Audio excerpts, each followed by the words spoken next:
Hi everyone, and welcome to your first course introduction lesson for Certified Green Living Coach. My name is Mark Tehan, and I'll be with you throughout the rest of this program. Now, all of us here at the Spencer Institute are really glad that you've decided to make the step to become a green living coach. Because when you actively participate in green living, you're creating a two-sided plan with your actions for your client. So not only are you creating a healthier life for your client by engaging in an active form of prevention, you're also cleaning up the environment at the same time. In this way, we are all able to create a big difference every day that we are able to live and execute this type of lifestyle. And very few lifestyles have this dual-sided plan in action that implements and teaches principles of green living. So you will then become a leader in this field if you can master green living coaching, and you'll be at the forefront of hot new emerging sciences like green science, technology, chemistry, and more. Now, after you have finished all of this coursework, you will be able, or you should be able, to walk through anyone's home or office environment and make some solid, concrete recommendations on how to go green easily and affordably. It is our intent to challenge those myths that going green and organic is expensive or too difficult to do. Recommending that someone put solar panels on their roof to cut energy consumption or to buy a new fuel-efficient car or an electric vehicle might be an easy recommendation, but it's not always the most practical. People are more open to change when it can be done in small steps that are easy to do when compared to large or massive change. In the beginning, it might seem overwhelming as you learn how to go green, but it's also important to realize that a client can also be easily just as overwhelmed. The art of coaching requires us to know our client and what they are capable of, and at times to understand their obstacles. For new green living coaches, sometimes the trick is choosing an area or an easy place to start with your client, like their food intake, and then maybe moving on from there. Just like all coaching, when a client is approached with simple, easy-to-do changes that are done over a period of time, it adds up to permanent change or one that endures.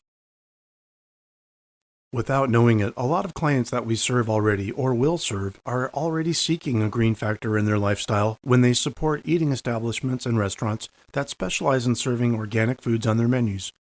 This practice has already been in effect for years, and then we have to ask why.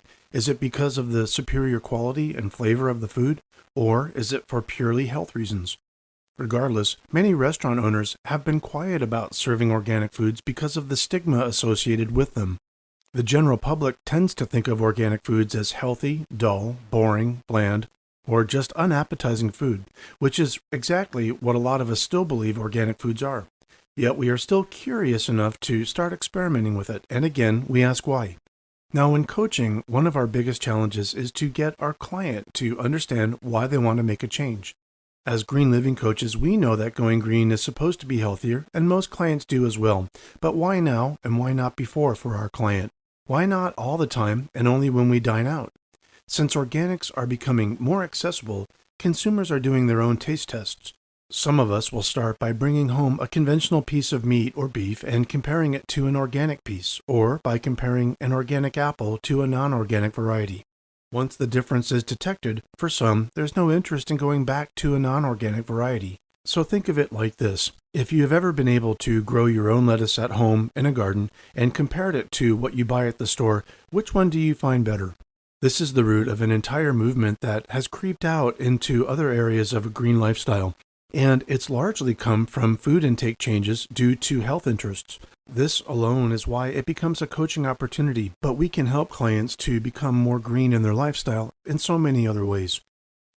To varying degrees, many of us believe that we are actually poisoning our earth, our animals, humans, and plants, and really everything else in between with synthetic toxic chemicals and pesticides that are being sprayed onto conventional crops.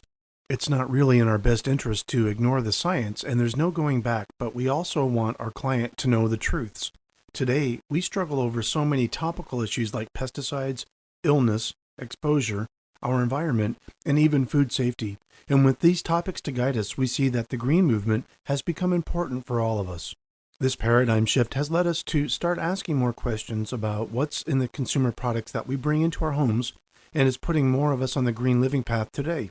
Most people blindly assume that products sold in stores are safe for us, but what more of us are learning is that we have to tap into our intuitions and resources and admit that at times we're wrong.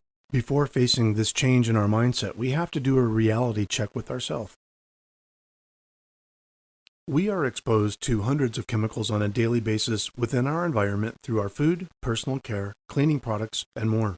The Environmental Protection Agency, whose mission is to protect human health and the environment, has admitted that most of the common chemicals found on the market today have never been tested to determine how toxic they are to humans or our environment. The Dirty Dozen is a list that includes what you see before you, and for decades these highly toxic chemicals have killed and injured people and wildlife by inducing cancer and damaging the nervous, reproductive, and immune systems. They have also caused countless birth defects. These are just 12 chemicals that have been banned, and there are thousands more that we are essentially overexposed to on a daily basis. And other nations and countries around the world have begun to ban more chemicals that they feel are unsafe to expose their citizens to.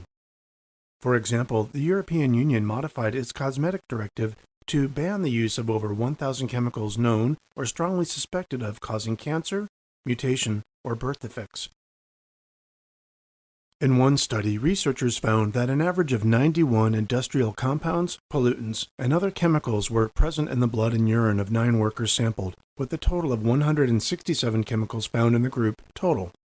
Like the majority of us, though, the people tested didn't in the blood and urine of 9 workers sampled, with a total of 167 chemicals found in the group total. Like the majority of us, though, the people tested didn't live near an industrial facility or an industrial park, nor did they work with chemicals on their job. Scientists refer to this pollution or contamination as the body's burden. But what's even more surprising or alarming are that the risks these chemicals pose. The executive summary of the body burden reports that of the 167 chemicals that were found, 76 cause cancer in humans or animals, 94 are toxic to the brain and nervous system, and 79 are known to cause birth defects or abnormal development. The dangers of exposure to these chemicals in combination has never really been fully studied, however. Many students will ask how to convince their clients to go green, and there are 2 ways that we need to understand this. First, some will come to you, and that's the easy part. However, others need to be persuaded, and this is a coaching function, and what we do and how we are being will set the stage. So being informed is required, but beyond that, we also have to do by leading by example and asking for permission before giving any advice to our client. If we don't, we are just trying to convince our client to make some changes that they don't really own. As you start to look at your client's food consumption, consumer products, their environmental impact, and more, as well as their health and energy and overall outlook on life, will improve as you coach them toward a green lifestyle. Soon, your friends and family will also begin coming to you and asking what you're doing differently, and then it's time to share. We believe that in order to help a client make these changes, we need to make them for ourselves first, and then we can help someone through them better and understand the challenges that they face. This program is designed to lay the groundwork for you when it comes to healthy green living in terms of becoming an expert. But we have to balance that with how we persuade clients and not just load them down with facts. As you learn about and begin to start practicing green living, the information will start to become second nature to you. And you'll also discover that this niche or style of coaching is constantly changing with new innovations and technology.